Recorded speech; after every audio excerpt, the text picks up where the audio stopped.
Oh, the road's just far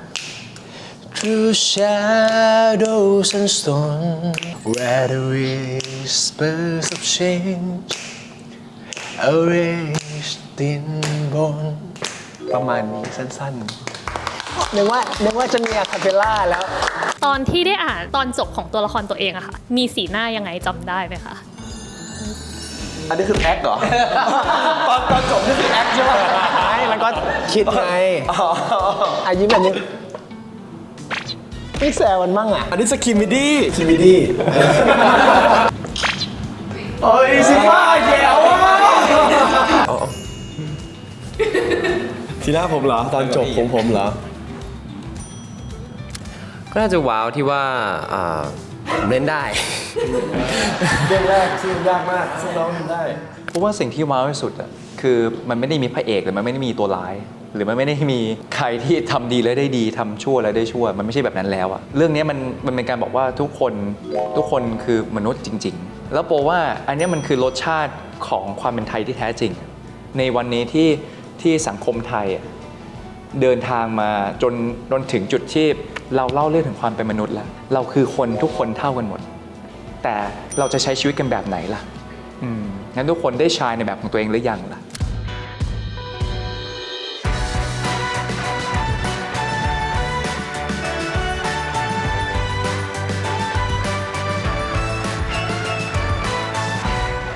สวัสดีครับซีรีส์ Society พวกเราเป็นทีมนักแสดงมาจาก Try the Series คำถามแรกค่ะขอตัวแทน1คนค่ะอธิบายคำว่า Original Gay Series หน่อยค่ะว่าโดดเด่นและแตกต่างยังไงอโปเลยครับอโปคิดว่าคนที่ตอบคำถามนี้ได้ดีที่สุดคือพี่ใหม่ เพราะว่าคือมันเหมือนเริ่มตั้งคำถามกับพี่ปอนแล้วก็ทีม Beyond Cloud ว่าเฮ้ยพวกเราอะจากที่เคยเล่นKing Power The Series มันคือ BLซึ่งมันคือ Boy Love มันตรงตัวแต่ณวันเนี้ย พี่มายบอกว่าเฮ้ยแต่เราไม่ใช่บอยนะเราคือ Man Love นะงั้นไอ้ Man Love หรือ Gay Series เนี่ยมันยังไงคือมันมีวันหนึ่งคุยกับพี่ปอนบอกเฮ้ยพี่ทำชายเดอะซีรีส์แล้วแบบบอยเลิฟแล้วเขาก็พี่ปอนก็แซวผมมาบอกเอ้ยไม่บอยเลิฟโคตรบอยเลยบอกพี่มันก็ไม่ใช่แค่ผมหรอกที่ไม่บอยแล้วอ่ะพี่ดูทั้งหมดมีใครบอยบ้างเฮ้ยมันต้องเป็นแมนเลิฟแล้วแมนเลิฟเป็นของแท้นี่เป็นบอยอยู่พี่หน้าไม่บอยอ่ะ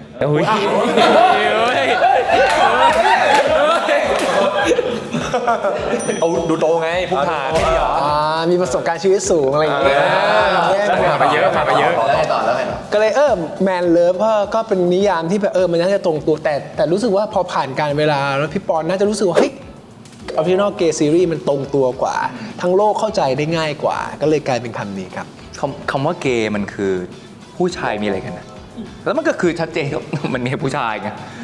แล้วชายชอช้างสระอายอยักษ์มันคือนิยามของความเป็นชายในแบบต่างๆที่ชายพอเปลี่ยนเป็นภาษาอังกฤษคือชายเป็นประกายแล้วชายในแบบของตัวเองครับงั้นเรื่องนี้มันคือการเล่าเรื่องในแบบต่างคนต่างชายกันยังไงบ้างใช่ครับBeyond Cloud ทั้งพี่ไม้แล้วก็อาโปเองมาที่ไรก็แบบใหม่แบบสับมีคาแรคเตอร์ใหม่ให้ดูตลอดเริ่มมาจากมาเฟียไปพีเรียดตอนนี้มาเป็น flower power กายกับพ่อหนุ่มนักวิชาการว่ากันได้ไหมคะใช่คือนี่คือขออวดหน่อยว่าอย่าอวดพระนะอย่าอวดพระนะไม่เอานะเนี่ยคือบุคลิกของแต่ละคนเนี่ยเขาจะอยู่ตามบนเสื้อซึ่งเนี่ยโปที่ผ่านมาทุกเรื่องมันจะเล่นเป็นบทแบบใช้ความรู้สึกใช้อารมณ์ในการนำพาตัวละครใช่ไหมแล้วก็เขาจะซ่ามันหน่อยอย่างเช่นแม้แต่พอชในเรื่อง King Power Series เขาใช้อารมณ์ความรู้สึกในการนำพาชีวิตแต่ตัวละครนี้เป็นตัวละครที่เขามีความจริงจังกับชีวิตจบเศรษฐศาสตร์มาจากฝรั่งเศสทั้งป.ตรีป.โทป.เอกมันเลยทำให้เฮ้ยเขามีความเชื่ออย่างหนักแน่นว่าเขาอยากจะเปลี่ยนประเทศไทยให้มันดีขึ้นณยุคนั้นแต่ต้องบอกว่าทั้งหมดเนี่ยมันคือจินตนาการมันคือโครงสร้างเรื่องจริงแล้วเราเอามาอัดแอปเป็นจินตนาการของเราเสร็จปั๊บทีเนี้ยเขาอยากจะเปลี่ยนประเทศแต่ว่าพอมาเจอโลกแห่งความเป็นจริงว่าเฮ้ยโลกแห่งความเป็นจริงคนเขาไม่ได้เชื่อเหมือนเราเนี่ยคนก็แฮปปี้กับการที่เขาเป็นแบบนั้นกันอยู่แล้วมันเลยแบบแล้วตัวละครนี้มันจะทำยังไงล่ะเพราะจริงมันมีอีกหลายตัวละครเลยเขาไม่ได้พาประเทศไปคนเดียวนี่มันต้องการอีกหลายองค์ประกอบอีกหลายๆคนพอมาเจอฮิปปี้บุปผาชนว่าเอ้ยมันไม่ได้เป็นแบบนี้นะไอ้หนุ่มเราสามารถมีความสุขกับตัวเราเองได้เราแค่ใช้ชีวิตวันๆก็ได้ หรือแม้แต่การที่แบบ ใช้ชีวิตไปวัน ไม่หรือการที่แบบว่าเนี่ยคนที่เขาอยู่ในฟิลในฟิลทหารมันในการเมืองของไทยณยุคนั้นอะที่เราเชื่อกันว่าเฮ้ยไม่เขารู้เรื่องมากกว่าคนคนนี้ที่ไปเรียนมาเขาเจอของจริง แล้วของจริงเนี่ยมันมีอะไรหลายอย่างที่มันต้องปรับตัวแล้วมันเป็นยังไงแล้วผมไปเจอนักข่าวก็ค้นหาความจริงว่าเฮ้ยเรื่องราวเป็นไงวะแล้วเสร็จปั๊บมันมีเด็กนักศึกษาที่เขาก็พยายามจะเรียนรู้เหมือนกันว่าเฮ้ยประชาธิปไตยมันเกิดขึ้นได้นะเสรีภาพมันเกิดขึ้นได้ไอ้เรื่องชายกับตัวละครเนี้ยมันเลยน่าสนใจตรงนี้แหละว่าความยูนิคเนี้ยพอมันรวมกันมันเป็นไง ค่ะพี่ พี่ไมค์ก็จริงๆ Beyond Cloud ชอบทำอะไรที่แตกต่างแหละ เหมือนพี่เหมือนนาโปเนี่ยแต่ว่าเป็นการแตกต่างที่ดี การแตกความยูนิคที่มันมีความแบบเข้มข้นอยู่ในนั้นน่ะการที่เปลี่ยนบทบาทจากเป็นมาเฟียในตัวเราก่อนนะที่มีความลึกความสุขุมความดุดันอะไรในแบบนั้นเนี่ยมาเป็นแบบพีเรียดมันก็เป็นอารมณ์หนึ่งแล้วแต่ว่าการที่มาเจอเป็นเนี่ยเป็นฮิปปี้เป็นสิ่งที่คนละไซส์เลยกับที่ผ่านมาซึ่งมันก็เป็นตัวตนของเราในแบบหนึ่งที่เราก็ใส่ตัวตนเราไปสักตีไปว่าตัวเนี้ยเหมือนเราสัก 70% ซึ่งการเขียนบทบางอย่างก็เอาสิ่งที่ทีมงานรู้จักตัวเราใส่เข้าไปเป็นเชื้อที่ทำให้ออกมาเป็นคาแรคเตอร์นี้ครับซึ่งทุกครั้งที่ Beyond Cloud ทำงานอย่างเงี้ยมันก็จะได้ผลลัพธ์ออกมาที่ค่อนข้างจะทุกคนตั้งใจทำงานคราฟต์มันก็ได้งานคราฟต์แบบที่แปลกใหม่ก็หวังว่าทุกคนจะชอบครับวันนี้ก็ได้เห็นไมค์โปเนี่ยแบบที่สลับคาแรคเตอร์กันที่ไมค์นิ่งๆวันนี้ไมค์มาซ่าๆโปมาซ่าๆก็มานิ่งๆสุดโต่งหน่อยตัวเนี้ยแล้วนอกจากเป็นนักแสดงเห็นทำพาร์ทอื่นด้วยเช่นอาโปทำเรื่องแฟชั่นอยากให้เล่าให้ฟังนิดนึงค่ะว่า involve เรื่องแฟชั่นเรื่องนี้เป็นยังไงบ้างคะเราก็หาถึงรากของแต่ละตัวละครว่าเฮ้ยแต่ละตัวละครเขาโตมาเป็นไงอย่างเช่นตัววิกเตอร์คือเขาโตมาแบบไหนเขาโตมากับครอบครัวแบบไหนที่บ้านเขาเป็นยังไงเขาสอนยังไงมามันเลยส่งผลถึงการแต่งตัวของเขาว่าเขาไม่ได้สนใจแฟชั่นมากนะเขาสนใจเรื่องความฟรีดอมความเป็นอิสรภาพงั้นเขาจะไม่ได้สนใจกับเรื่องเล็กแบบนี้เขาแค่หยิบอะไรได้เขาใส่มาแล้วเขาแค่ออกไปใช้ชีวิตในแต่ละวันให้มันใช้ชีวิตผ่านไปได้ในแต่ละวันอะไรเงี้ยอย่างพี่มายคือเขาเป็นคนที่รักอิสรภาพรักอิสระเสื้อผ้าหลายๆตัวเขาต้องมีความพลิ้วที่สามารถบ่งบอกความรู้สึกที่ต้องการความสบายในการใช้ชีวิตไปได้อะไรเงี้ยอย่างตัวละครตรีนมันก็ต้องการมุมที่มันแบบสตริกมากๆเฮ้ยไม่ฉันน่ะต้องพ็อปเพอร์ในทุกๆจังหวะการใช้ชีวิตคือมันก็บ่งบอกมาจากรากหรือการเติบโตของครอบครัวที่ปลูกฝังมากับแบบตัวเขาอย่างเงี้ยซึ่งผมว่ามันเป็นเสน่ห์อีกอย่างหนึ่งคือโปมองว่าแฟชั่นน่ะมันเป็นการสื่อสารแบบหนึ่งต่อให้เราจะตั้งใจหรือไม่ตั้งใจนั่นคือสิ่งที่เราพูดออกมากับโลกรอดูในเรื่องค่ะครับขอบคุณครับส่วนพี่ไมค์ร้องเพลงด้วยงานนี้ได้ทำงานกับโปรดิวเซอร์ระดับโลกเป็นไงบ้างคะใช่ Ryan Tedder ก็ต้องขอบคุณ Trello Entertainment ที่ใช้เขาเรียกว่าใช้พลังงานที่ดีที่สุดของทีมมาช่วยซัพพอร์ตซีรีส์เรื่องนี้เพราะว่าเขาเลือกโปรดิวเซอร์ที่มีฝีมือมากๆจริงๆอย่างที่บอก Ryan Tedder หรือว่า Robert Grace ที่เป็นคนแต่งเป็นคนโปรดิวซ์เพลงนี้เนี่ยรวมไปถึงทั้งอัลบั้มซึ่งมีทั้ง9เพลง9เพลงเนี่ยจะแบ่งเป็น Trello Entertainment ทำอยู่6เพลงแล้วก็มีตัวของ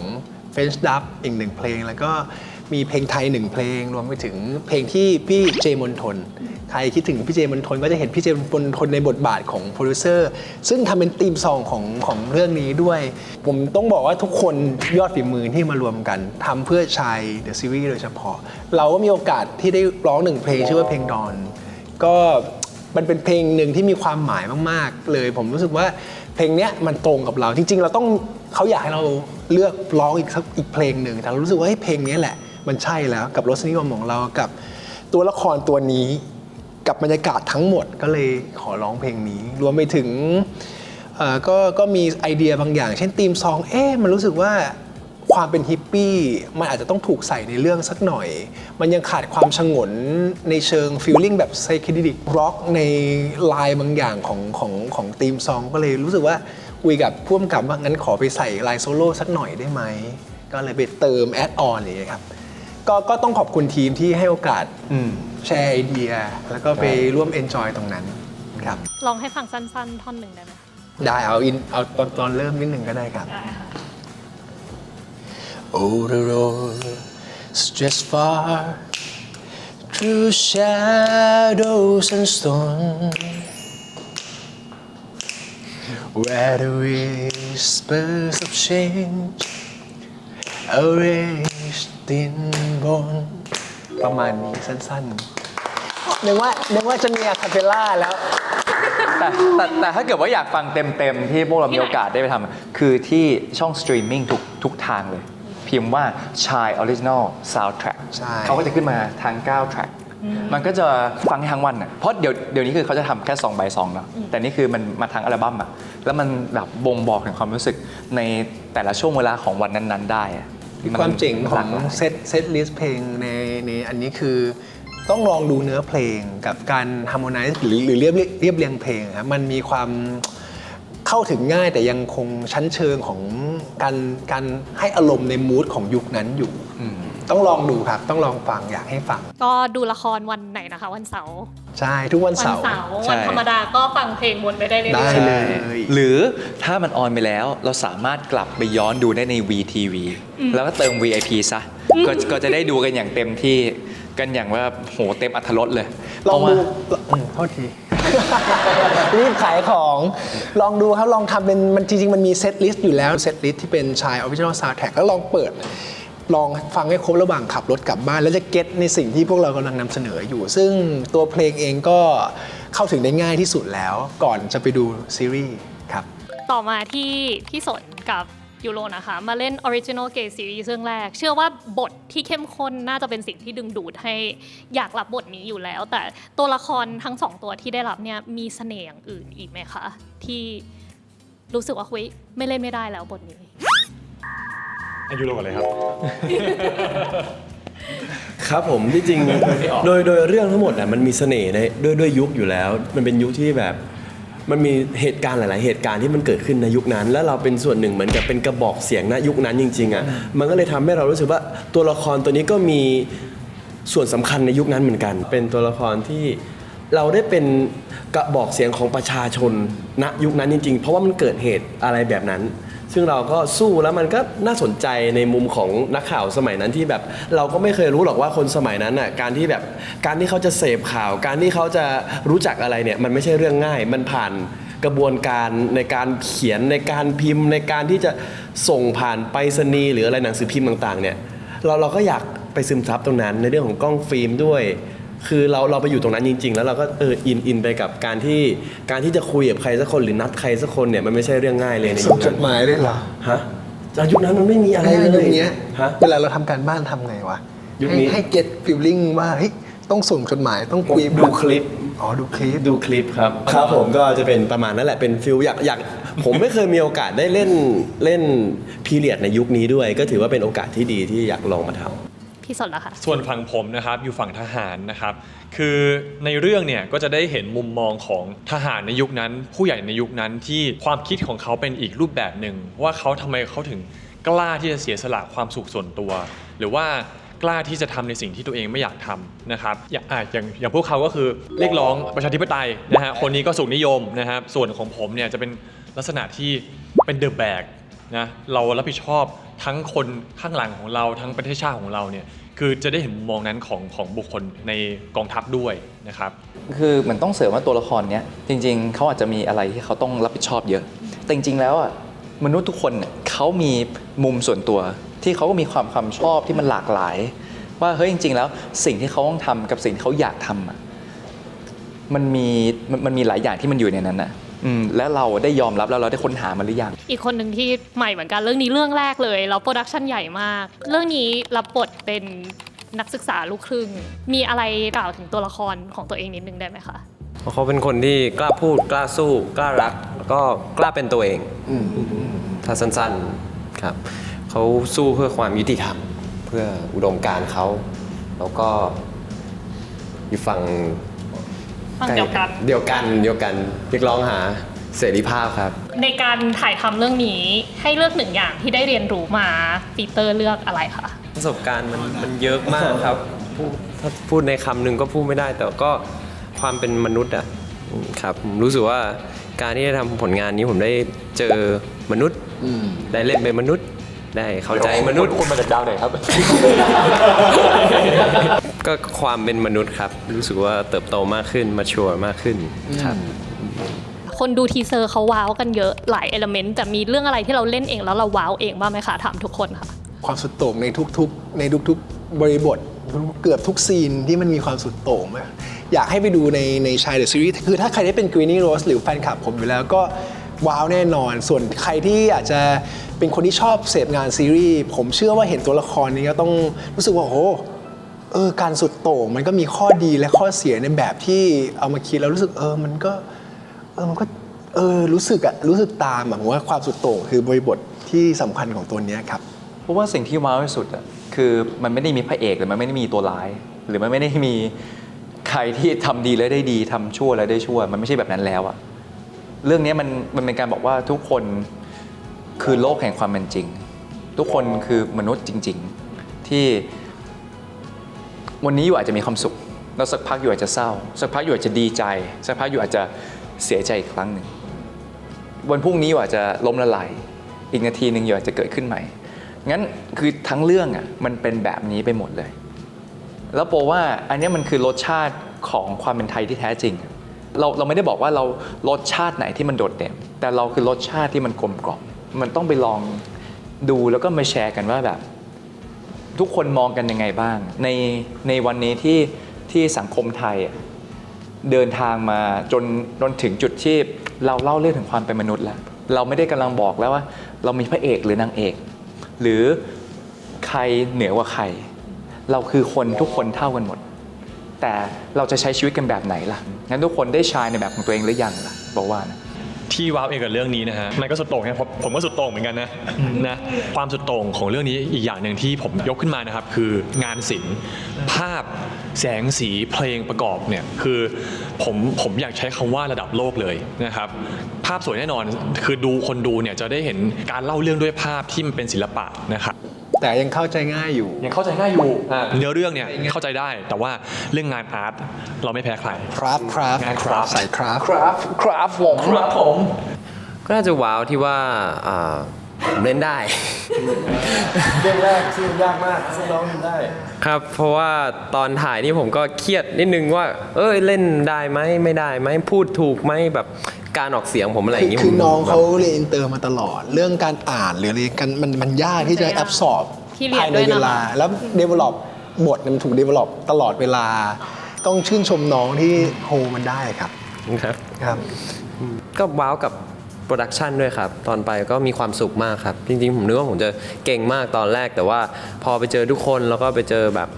โปรดักชันของเรามันค่อนข้างอบอุ่นดีเวลาอยู่ด้วยกันอยู่เขาจะบอกว่า Beyond Cloud อยู่เหมือนครอบครัวช่างแต่งหน้านักแสดงทุกคนจะคุยกันแซวกันอะไรแบบนี้ครับมันก็เลยแบบถ้าผมเครียดเวลาทำงานก็คุยเหมือนเดิมก็มีที่แบบพึ่งใจพูดยังไงแบบเจอพี่ๆแล้วแฮปปี้ดีเจอพี่มายยิ้มแล้วก็โอเคไม่เป็นไรจบสวยขอบคุณครับแต่ก็ช่วยกันเหมือนครอบครัวครับทุกคนก็ช่วยกันครับได้เรียนรู้เยอะมากครับครับผมส่วนผมเนี่ยผมรู้สึกว่าในเรื่องนี้สิ่งที่ผมว้าวคือผมเล่นไม่ได้ครับต้องชื่นชมเขานะเขาเรียนไทยมาตลอดเขายังแอบสอบบทไม่ได้ไม่ผมเล่นไม่ได้ผมว้าวมากกับทุกคนตั้งใจที่จะทำโปรเจกต์นี้ตั้งใจที่จะผลิตผลงานนี้ออกมาซึ่งเราก็คิดว่าการที่เราเข้ามาร่วมกับโปรเจกต์นี้แล้วเราเล่นไม่ได้ซึ่งมันเป็นสิ่งที่ว้าวกับโปรดักชันอย่างที่ทุกคนบอกจริงว่าทุกองค์ประกอบทุกทีมทุกอย่างในเรื่องนี้มันคือสิ่งที่ทุกคนตั้งใจอยากผลิตเรื่องนี้ออกมาให้ดีที่สุดซึ่งมันเป็นสิ่งที่ผมว้าวมากๆเลยครับคำถามสุดท้ายแล้วค่ะปิดท้ายคือตอนที่ได้อ่านตอนจบของตัวละครตัวเองอะค่ะมีสีหน้ายังไงจำได้ไหมคะฮอปเลยเหรออยากให้ทำทีละคน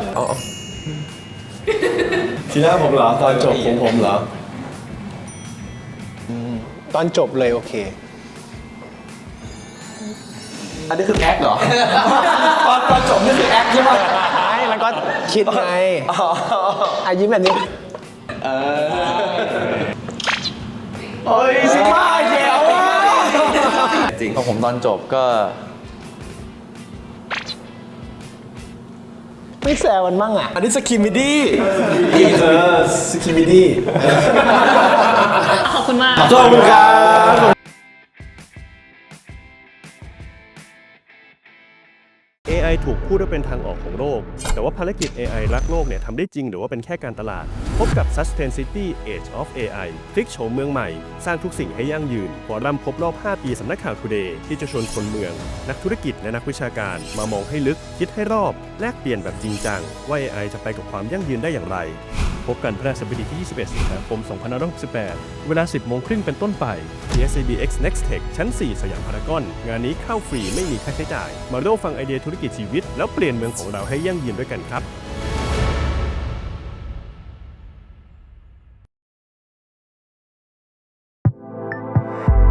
สำนักข่าว Today Make Tomorrow Today